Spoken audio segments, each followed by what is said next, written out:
반갑습니다. 오랜만에 봬요. 예, 그래도 이제 몽골도 갔다 왔다고 이제 몽골 우리 팀이라고 해서 이렇게 반가워해 주시고 감사드립니다. 자, 오늘 말씀을 같이 한번 좀 읽어볼까요? 요한복음 5장 1절서부터 15절까지의 말씀인데 좀 길어요. 그래서 천천히 여러분 다 아시는 말씀이니까 한번 같이 읽겠습니다. 시작. 그 후에 유대인의 명절이 되어 예수께서 예루살렘에 올라가시니라. 예루살렘에 있는 양문 곁에 히브리 말로 베데스다라 하는 못이 있는데 거기 행각 5이 있고 그 안에 병자, 맹인, 다리 저는 사람, 혈기 마른 사람들이 누워 물의 움직임을 기다리니 이는 천사가 가끔 못에 내려와 물을 움직이게 하는데 움직인 후에 먼저 들어가는 자는 어떤 병에 걸렸든지 낫게 되밀어라. 거기 38해 된 병자가 있더라. 예수께서 그 누운 것을 보시고 병이 벌써 오래된 줄 아시고 이르시되 내가 낫고자 하느냐. 병자가 대답하되 주여 물이 움직일 때에 나를 못에 넣어주는 사람이 없어 내가 가는 동안에 다른 사람이 먼저 내려가나이다. 예수께서 이르시되 일어나 내 자리를 들고 걸어가라 하시니 그 사람이 곧 나아서 자리를 들고 걸어가니라. 이날은 안식일이니 유대인들이 병 나은 사람에게 이르되 안식일인데 내가 자리를 들고 가는 것이 옳지 아니하니라. 대답하되 나를 낫게 한 그가 자리를 들고 걸어가라 하더라 하니 그들이 묻되 너에게 자리를 들고 걸어가라 한 사람이 누구냐 하되 고침을 받은 사람은 그가 누구인지 알지 못하니 이는 거기 사람이 많으므로 예수께서 이미 피하셨음이라. 그 후에 예수께서 성전에서 그 사람을 만나 이르시되 보라 내가 나았으니 더 심한 것이 생기지 않게 다시는 죄를 범하지 말라 하시니 그 사람이 유대인들에게 가서 자기를 고치는 예수라 하니라. 아멘. 이 본문에 대한 설교는 여러분이 좀 많이 들어보셨을 거예요. 그래서 뭐 기도원이나 이런 데 또 쫓아가면 또 그런 데서 또 많이 하는 이 말씀이긴 하는데요. 여기에 지금 오늘 베데스다 목가야라고 하는 곳에 이 누워있는 이 38년 된 병자가 예수님께 치료받은 사건의 이야기입니다. 이 이야기 속에는 우리들이 가지고 있는 문제, 이 문제의 해결 방법에 대한 정확한 안내가 있기에 좀 여러분들과 함께 말씀을 좀 나눠보려고 하고 합니다. 여기에 먼저 이 베데스다라고 하는 못이 나와요. 사진 한번 띄워주시면 여기 보시면 저 위에 베데스다 못이 있죠. 성전 예루살렘 성 위에 베데스다 못이라고 되어 있는데 이 베데스다 못은 우리가 생각하는 이 맑은 물이 흐르고 뭐 금붕어가 춤추는 그런 연못이 아니라 빗물을 받아 저장하는 물 저장고였었어요. 그 시대에 예루살렘 성 안에는 이 대규모의 물 저장고들이 꽤 있었는데 가장 대표적인 물 저장고가 이 성전을 중심으로 사는 사람들이니까 이 제의 때 예배 때 쓰는 물을 성전 마당에 이 마당 아래에 두고 쓰는 곳이고 그 다음으로는 식수로 사용되는 물을 저장하는 이 단일 저장고 중에 가장 큰 곳이 이 베데스다라는 것입니다. 베데스다의 뜻은요 자비의 집이라고 말하는데요. 그 못이 있는 곳은 예수님 당시 병원으로 사용됐던 장소로 병원에 입원했던 환자들이 몸을 씻거나 아니면 병원에서 어떤 기구들을 사용하기 위해서 깨끗한 물이 필요했기 때문에 거기에서 쓰는 물이라고 해서 여기에서 또 거기에 기초가 됐다고 생각합니다. 예수님 당시에 이제 사진 걷어주셔도 되고요. 예수님 당시에 이 미시나 그러니까 구전으로 이러는 얘기에 의하면 이 베데스다는 로마의 신을 위한 장소이기도 했다고 하는데요. 그리스 로마 신화에 보면 에스클리피우스라는 신이 나오는데 이 신은 약의 신이면서 동시에 의술의 신이기도 합니다. 그래서 병원에서 여러분들이 자주 보는 이 그림 중에 하나 이 뱀이 이렇게 지팡이에 이렇게 꼬리를 틀고 있는 것이 뱅뱅 돌아가면 올라가 있는 이것이 이 지팡이가 바로 에스클리피우스의 지팡이다라는 거예요. 근데 교회 학교 때 교회 다니시는 분은 성경을 들었다라고 하면 모세가 광야에서 놋뱀을 이렇게 높이 들었던 것이 저 뱀이 저거구나. 제가 몇 년 전까지는 그렇게 생각을 했기 때문에 그런 거구나라는 생각을 했었어요. 근데 고고 학자들이 이 에스클리피우스로 추정되는 신상의 일부를 이 베데스다에서 발견했다고 합니다. 그러고 보면 병자들이 바랬던 자비는 하나님의 자비가 아니라 그리스 신화 속에서 등장하는 이 에스클리피우스의 자비였을 거라고 추정하는 거죠. 그럼 거기에 어떤 사람이 모여 있느냐? 3절의 말씀입니다. 여러분 성경책을 갖고 오셨으면 꼭 좀 펴서 같이 우리 말씀을 보면서 갔으면 좋겠습니다. 3절에 보면 그 안에 많은 병자, 맹인, 다리 저는 사람, 혈기 많은 사람들이 누워라고 있습니다. 그 안에 누워있는 많은 병자가 있다고 하는 거예요. 누워있다는 것은 어떤 병자예요? 자기 힘으로는 움직일 수 없고 무언가 할 수 없기에 누군가의 도움을 구할 수밖에 없는, 그래서 어찌할 수 없는 상황에 자포자기하는 마음과 환경을 갖고 있고 관계나 물질, 재정, 육체적 질병들을 가진 자들을 말하는 거죠. 그런데 문제는 이들이 지금 보고 있는 것을 무엇을 보고 있느냐라는 거예요. 4절 말씀 읽어보겠습니다. 이는 천사가 가끔 못에 내려와 물을 움직이게 하는데 움직인 후에 먼저 들어가는 자는 어떤 병에 걸렸든지 낫게 되밀어라 라고 돼요. 여기 나오는 이 천사는요, 우리가 아는 하나님의 천사가 아니라 로마의 신화에 나오는 천사로서 그리스어로 엥겔레스, 바로 메시지를 전하는 사람이나 신적인 존재나 사람을 가리키는 말이에요. 그러니까 우리가 주목할 것은 아까 예루살렘 주변의 이 지도에서 본 것처럼 이들은 하나님이 거하시는 예루살렘을 중심으로 사는 유대인들이요, 하나님을 믿고 율법을 따르는 자들이었다라는 거예요. 그러나 그들은 하나님이 거하시는 예루살렘 성전 밑에서 하나님의 치료를 구하는 것이 아니라 물을 움직이고 홀연히 사라져버리는 에스클피우스를 기다리고 있었다라는 이야기가 되는 거죠. 교회는 다니지만 하나님을 모르는, 구원은 원하지만 예수님을 따르지 않는 그런 모습과 같다라는 생각이 듭니다. 그리고 물이 움직였을 때 제일 먼저 들어가는 자가 병이 낫는다, 어떤 병이든지 다 낫는다라고 하는 이 썰은 어쩌면 그들이 만들어 놓은 상상 속의 어떤 기적이 될 수도 있고 간절함이 만든 속설일 수도 있었다라는 거예요. 전에 제가 다리를 다쳐서 병원에 입원해 있다 보니 환자들끼리 정형외과에 이제 환자들이 어떻게 하면 병이 빨리 낫더라, 어떤 병원에 가면은 어떤 것이 더 빨리 치료가 되더라, 뭐 어떤 약국에 가면 어떤 약이 있는데 그것을 먹으면 금방 효과가 나더라, 뭐 이런 식의 이야기들이 엄청 많이 돌아다니게 되더라고요. 그리고 거기에는 병원에서도 민간요법을 따르는 사람들이 굉장히 많았어요. 그래서 다리가 부으니까 오미자를 다려갖고 거기에 막 갖다 붙이는 사람이 있는가 하면 뭐 이런 거죠. 병든 사람들은 어찌하든 병이 낫기를 바라는 마음에 자신들이 만들어 놓은 이 속설을 간절함으로 기정사실화하고 기적을 바라보고 누워 있었다라는 생각합니다.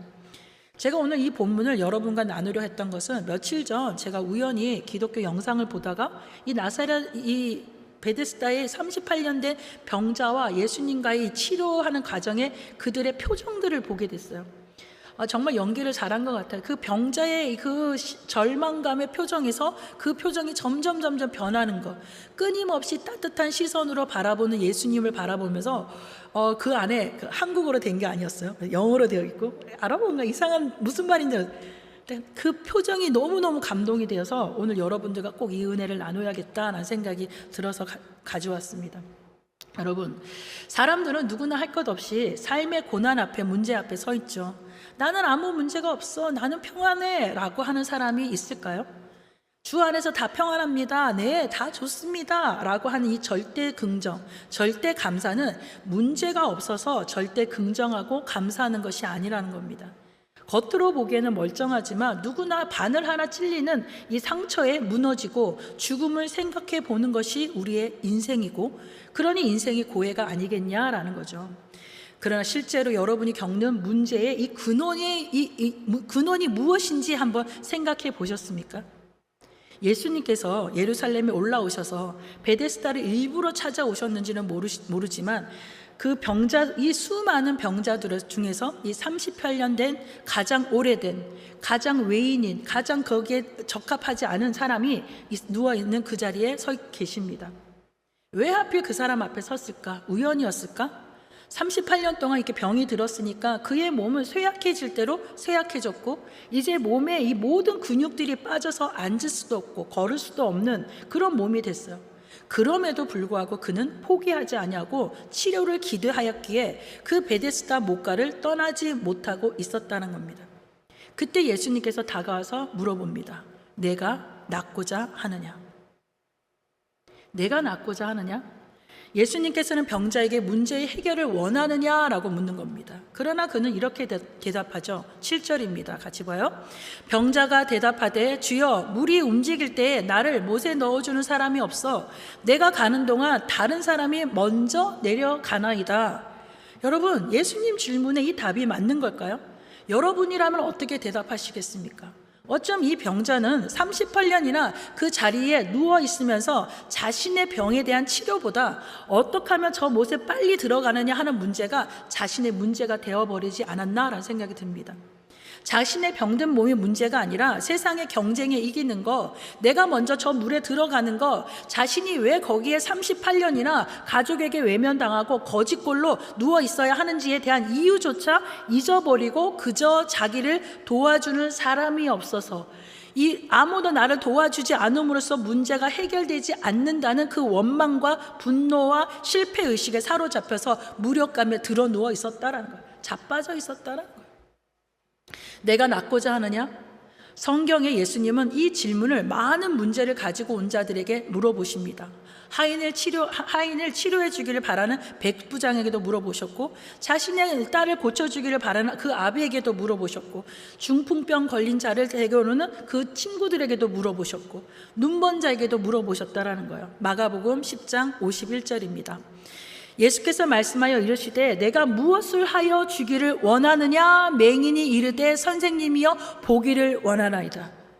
그러나 이 38년 된 병자는 자신의 무너진 삶에 이제 병이 낫는다는 결론도 없고 병이 나은 이후에 어떻게 살아야 할지에 대한 이 미래의 계획이나 가족들을 만날 기대조차 없이 그저 의미 없고 목적 없는 베데스다 연못에만 집중하여서 그 시간을 허비하고 있었다는 것이죠. 그 모습을 보신 예수님의 마음은 얼마나 안타까우셨을까요? 사랑하는 여러분, 저도 여러분에게 예수님의 마음으로 좀 한번 물어보고 싶습니다. 정말 여러분이 가지고 있는 그 문제, 눈물 흘리면서 이 문제만큼은 해결되길 원하는 그 문제를 해결받기를 원하십니까? 그렇다면 그럼 정말 여러분의 그 가장 큰 문제는 무엇이냐는 거예요. 지금 바라보고 이것만이라고 붙들면서 기도하는 사업과 건강과 가정과 자녀와 이 재정과 그 문제가 해결되면 다 끝인가요? 사람들은요, 돈 벌기를 좋아합니다. 원합니다. 돈만 벌면 다 해결된다고 생각을 해요. 부자가 되기를 원합니다. 제가 교회 학교 오늘도 물어봤는데 뭐가 좋으냐? 제가 물어봤어요. 초등학교 3학년 친구한테, 야, 너는 아내를 맞으면 어떤 아내를 맞이하겠니? 그랬더니 예쁘고요. 예, 그다음에 돈 많이 벌고요. 무조건 이쁜가? 그럼 나네? 그랬더니 그건 정반대라고 그러면서 애들이 그러더라고요. 아이들에게 뭐든지 돈 합니다. 그러나 예수님께서도 말씀하셨죠. 돈을 벌어서 뭐 하느냐? 예, 차를 사고 집을 사고 전용 비행기를 사고 빌딩을 사고 그래서 커다란 창고를 만들어 돈을 넣어두지만 결국 그날 저녁에 예수님께서 그 목숨을 거두어 가신다면 어찌하겠느냐라는 거예요. 그렇다면 여러분은 지금 해결할 문제, 그 너머에 문제의 근원적인 원인이 있을 거라고 생각해 본 적 있으십니까? 그 문제 해결에 이 방향이 맞지 않으면 우리는 절대 인생의 문제의 굴레를 벗어날 수 없다는 거예요. 질병을 치료하려면 눈에 보이는 증상이 아니라 그 문제의 뿌리가 어디인지를 알아야 치료되는 것처럼 말입니다. 저는 이 편두통과 이 소화불량을 계속 갈고 다녀서 항상 두통제나 아니면 소화제를 계속 갖고 다닙니다.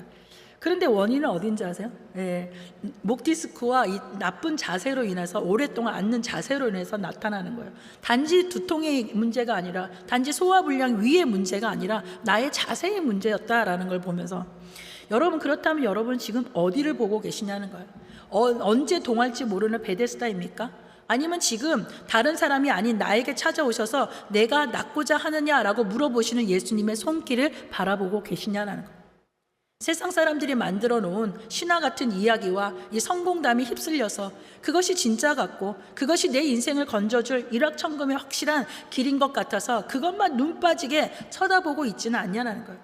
밤새도록 주식 그래프만 쳐다보고 오로지 자식이, 남편이, 가족이 자신의 행복을 유지해 줄 거라는 기대감에 집착하고 성공만이 나의 인생의 목적을 이루는 것이라 생각하고 높은 자리에 돈 많이 버는 곳으로 달려가지면 결국 그 문제의 해결이 온전한 100%의 충만함으로 이루어지는 치료가 되느냐라는 것이죠.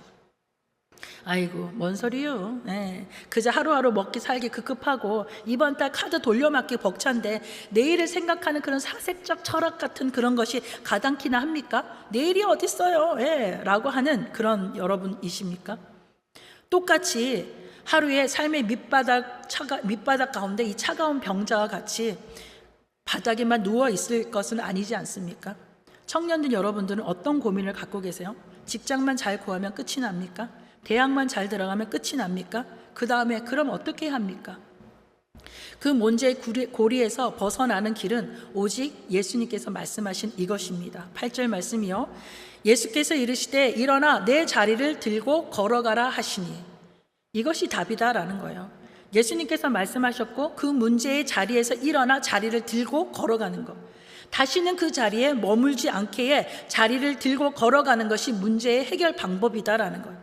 이 문제의 핵심은 베데스다 연못에 들어가는 것이 아니고 내가 치료되어서 일어나 걷는 것, 사람답게 사는 것, 더 이상 문제에 끌려다니지 않고 내 인생을 제대로 사는 것 아니겠습니까? 그러나 대개 사람들은 자신들의 문제가 치료되었어도 그 자리에 머물러서 자신의 문제를 회상하고 힘들었던 시간을 추억하고 소주 한 잔 이렇게 기울이면서 옛날을 회상하면서 위로받기를 좋아합니다.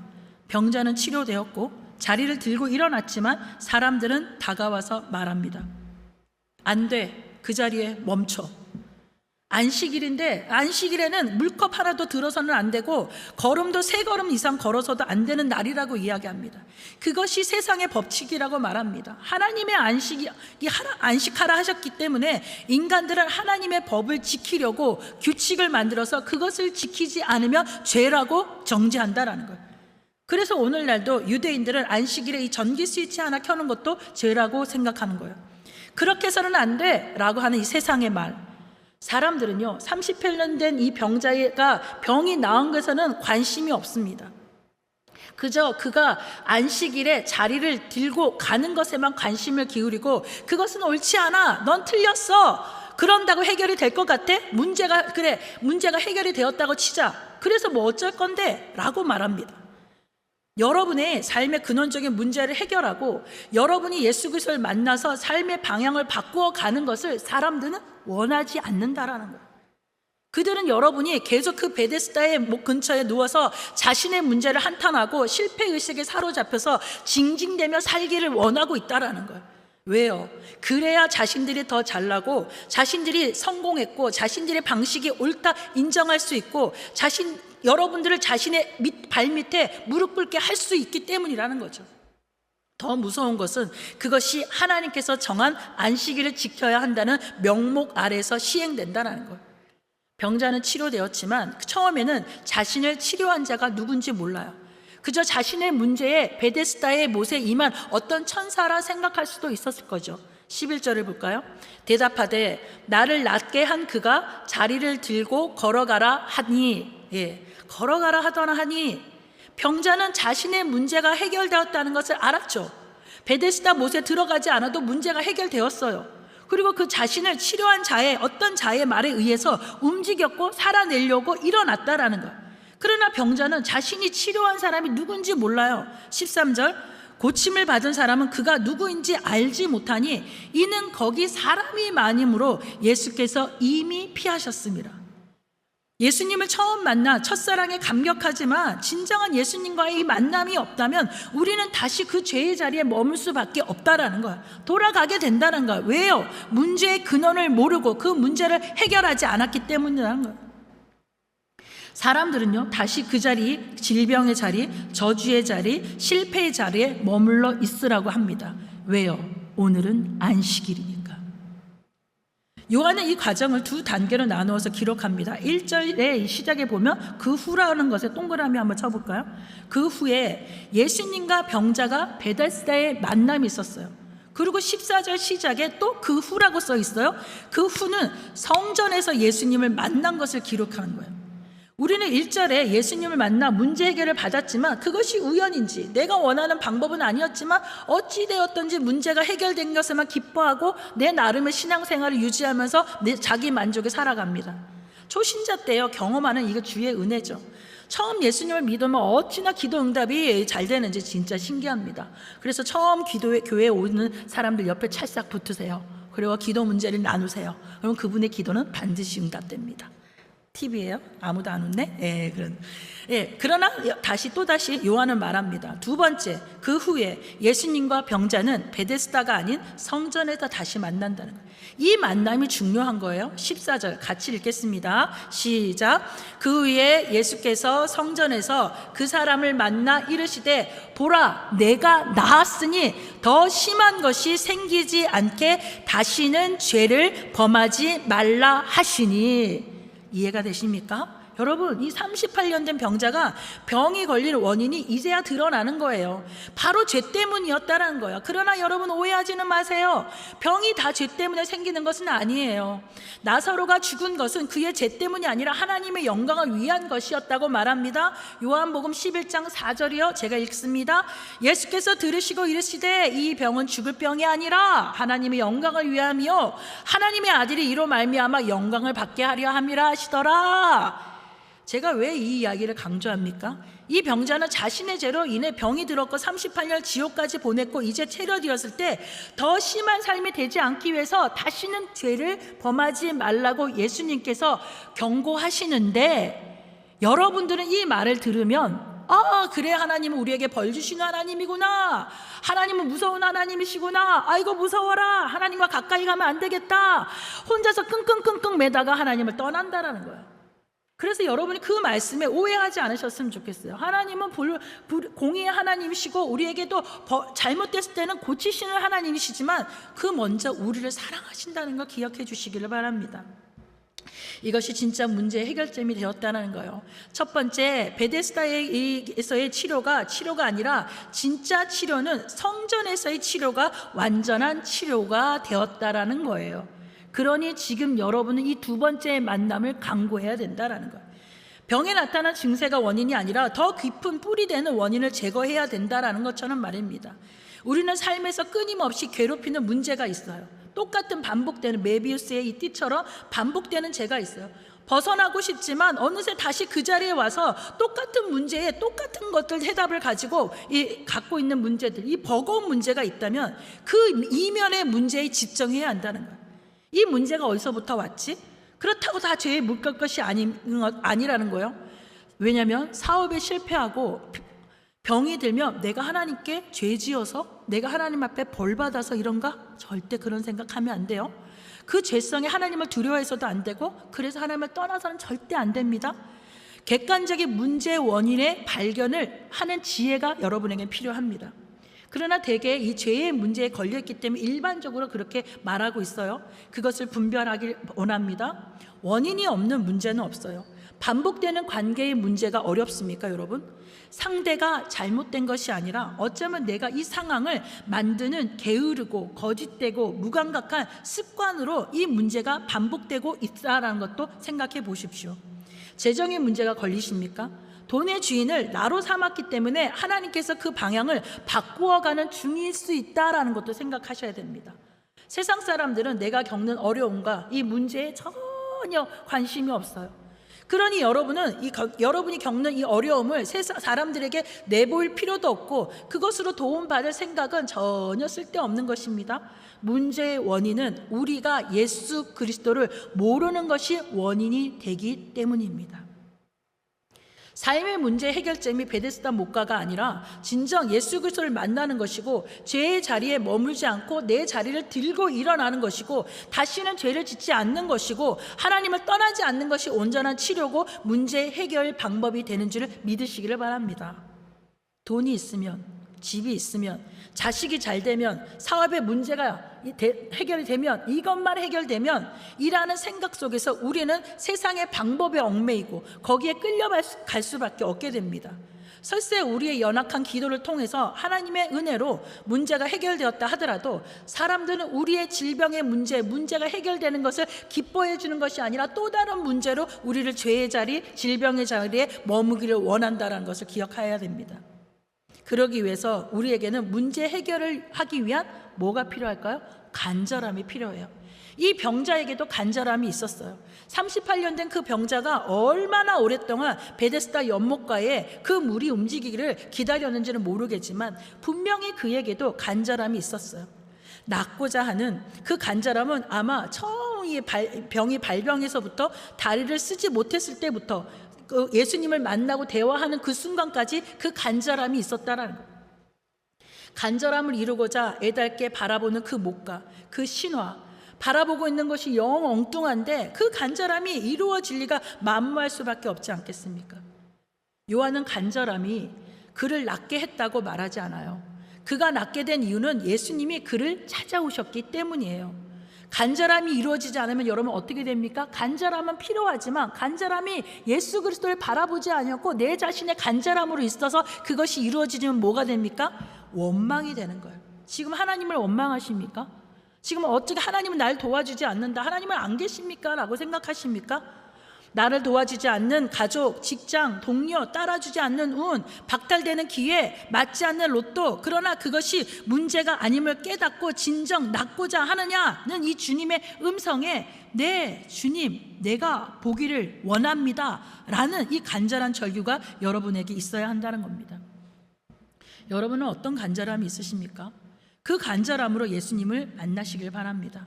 혈류병 여인처럼 사람에게 걸리면 돌에 맞아 죽을 수 있는 한이 있더라도 예수님을 오짝 한번 잡아보겠다라는 그 간절함이 여러분에게도 필요합니다. 그러나 그 간절함만으로 아무것도 할 수 없음을 기억하시고 그 간절함이 성공신화를 쫓는 것이라면 그것은 헛된 수고라는 거예요. 반드시 그 끝에는 예수님과의 만남이 있어야 한다는 거예요. 그래야 문제가 해결됩니다. 마지막으로 18절입니다. 그 사람이 유대인들에게 가서 자기를 고친 이는 예수라 하니라. 여러분, 진정 여러분의 문제는 예수님께서 해결해 주십니다. 아멘. 예수님께서 해결해 주신다라는 그 결론을 갖고 나가셔야 해요. 그 문제의 원인을 발견하는 자리는 오직 예수님 앞일 뿐이라는 것을 기억하시고 나의 인생의 문제, 그것이 물질이든 관계이든 아니면 꺼내낼 수 없는 어떤 죄의 습성이든 예수님께서는 치료하시는 분이시니 그 문제의 원인을 깨닫고 치료받고 복된 삶을 누리는 저와 여러분이 되시기를 간절히 소망합니다. 그래서 한번 따라해 보실까요? 나를 고치시는 분은 예수님이십니다. 나의 문제를 해결하시는 분은 예수님이십니다. 나의 문제를 해결하는 분은 예수님이십니다. 여러분, 이것이 여러분 그냥 선포하는 것 같습니까? 그냥 얘기하는 것 같습니까? 나 다 알고 있어 라고 하십니까? 아니요. 진정 그 문제의 두 번째 만남의 해결점을 여러분 발견하시를 간절히 소망합니다. 이 시간에 우리 찬양 한번 하길 원합니다.